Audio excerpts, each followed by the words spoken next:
అందరికీ నమస్కారం అండి.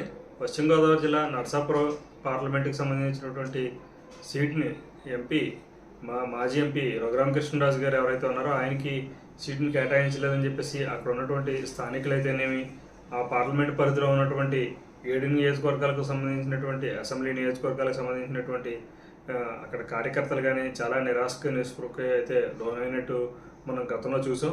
అయితే అది ఇంకా కొనసాగుతూనే ఉంది. ఇప్పుడు ఉన్నటువంటి ఎవరైతే బీజేపీ క్యాండిడేట్ అనౌన్స్ చేశారో ఆయన మీద పెద్దగా ఎవరికి కూడా ఇంట్రెస్ట్ అయితే లేదు. అక్కడ ఒక రకంగా చెప్పాలంటే టీడీపీ జనసేన అభ్యర్థులు ఎవరైతే ఉన్నారో వాళ్ళకు కూడా ప్రభావం చూపించే అవకాశం ఉంటుందని చెప్పేసి పలుమార్లు సోషల్ మీడియాలో అలాగే మెయిన్ స్ట్రీమ్ మీడియా వారు కూడా చెప్పడం జరిగింది. కాకపోతే రాజుగారు బీజేపీలో చేరలేదు కాబట్టి మేము సీట్ ఇవ్వం అన్న ఒకే ఒక కారణంతో బీజేపీ వారు అయితే పక్కన పెట్టడం జరిగింది. సో అటువంటి నిర్ణయం తీసుకున్న తరుణంలో రఘురామకృష్ణరాజు గారు అయితే నేను అదే వాళ్ళ నిర్ణయం అయితే కనుక నేను తెలుగుదేశం పార్టీలో పెద్ద సీనియర్ నాయకుడిగా ఉన్నటువంటి తెలుగుదేశం పార్టీ అధినేత చంద్రబాబు నాయుడు గారు సమక్షంలో నేను తెలుగుదేశం పార్టీలో త్వరలో జాయిన్ అవుతానని అయితే ఈ మధ్యకాలంలో మనం మీడియాలో అయితే చూడడం జరిగింది. అయితే ఇప్పుడైతే ముహూర్తం అయితే ఫిక్స్ అయినట్టు అయితే తెలుస్తుందండి.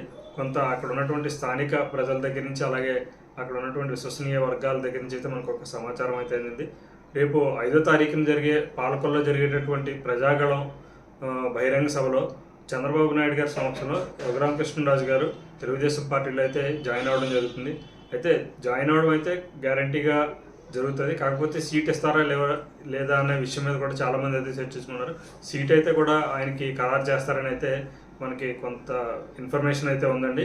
అయితే ఆల్రెడీ సీట్ ఇచ్చారు కదా, అక్కడ బీజేపీ వారికి అనుకున్న సీట్లకి మళ్ళీ ఇబ్బంది అవుతుందని అనుకుంటే, కాకపోతే అక్కడ ఉన్న ఏలూరు, ఇప్పుడు ఏదైతే ఏలూరు టీడీపీ కేటాయించారో అక్కడ ఉన్నటువంటి ఏలూరు సీట్ని బీజేపీ వారికి ఇచ్చి నరసాపురం సీట్ని మళ్ళీ రఘురామకృష్ణరాజు గారికి టీడీపీ ఖాతాలోనే ఇచ్చే అవకాశాలు ఉన్నాయని అయితే మనకు తెలుస్తుంది. సో రాజుగారు అయితే ఖచ్చితంగా బరిలో అయితే ఉంటారు. ఇక అక్కడ ఉన్నటువంటి స్థానికంగా ఉన్నటువంటి ఏదైతే అసెంబ్లీ నియోజకవర్గాలు కూడా వాళ్ళు కూడా చాలా సంతోషంగా ఉన్నారు.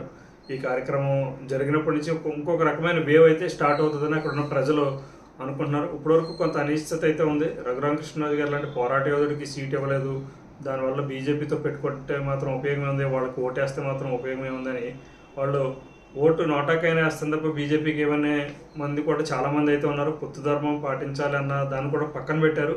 ఎంపీ సెగ్మెంట్కి వచ్చేసరికి వాళ్ళు అలా మాట్లాడుతున్నారు. కింద కూటమి ఎమ్మెల్యే అభ్యర్థుల వరకు వాళ్ళు సర్దుమణిగి అంతా కూడా సానుకూలంగానే జరుగుతున్నాయి పరిణామాలు. సో ఈ క్రమంలో జరిగిన పరిణామాలను బేస్ చేసుకుని చంద్రబాబు నాయుడు గారు అయితే రఘురామకృష్ణరాజు గారిని అయితే రఘురామకృష్ణ గారు వెళ్ళి చంద్రబాబు నాయుడు గారిని నిన్న నైట్ మీట్ అవ్వడం జరిగింది. సో అక్కడ ఆయన కూడా హామీ అవ్వడం జరిగింది. 5వ తారీఖున పాలకొల్లో జరిగే ప్రజాగళం సభలో రాజుగారు అయితే జాయిన్ అవుతున్నారు. త్వరలో సీట్ కూడా అనౌన్స్ అయ్యే అవకాశం ఉంది. ఇది ఒక శుభసూచకంగానే పశ్చిమ గోదావరి జిల్లా వాసులు అయితే భావిస్తున్నారు. ఇదండి రఘురామకృష్ణరాజు గారు ముహూర్తం అయితే ఫిక్స్ అయింది.